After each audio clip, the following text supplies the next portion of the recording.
Cette semaine, c'est un moment très important à l'Assemblée nationale puisqu'il y aura la présentation du budget de la sécurité sociale. En clair, quoi pour nos retraites, quoi pour se soigner, donc la santé, pour nos hôpitaux, notamment les EHPAD, le médico-social, bref, tout ce qui concerne le domaine sanitaire et social. Alors c'est important puisqu'il y a des attentes. Vous savez qu'il y a eu le fameux Ségur de la santé suite à cette pandémie considérable avec des avancées significatives pour les personnels soignants. Pour autant, il y a les oubliés du Ségur.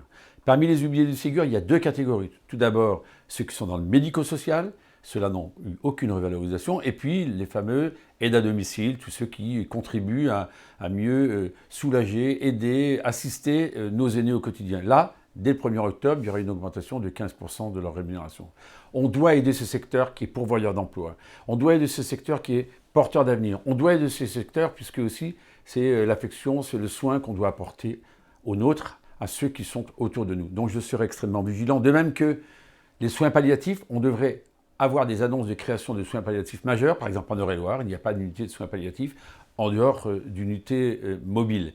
Il y aura également une question essentielle, celle de l'avenir du médicament. On a bien vu toutes ces pénuries qui étaient là, donc il faudra un grand plan de réindustrialisation du médicament en France, en Europe, ne pas être dépendant comme nous le sommes de l'Asie, de l'Inde, de la Chine, enfin bref, de tous ces pays pourvoyeurs des médicaments au détriment de notre, naturellement, industrie des médicaments.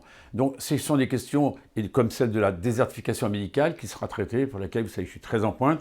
Donc tous ces sujets qui sont l'objet de mon métier au quotidien, mais de mon engagement de député, eh bien je veillerai à ce que l'on puisse, dans ce budget, apporter des réponses. En tout cas, je porterai ce message avec une exigence toujours renouvelée.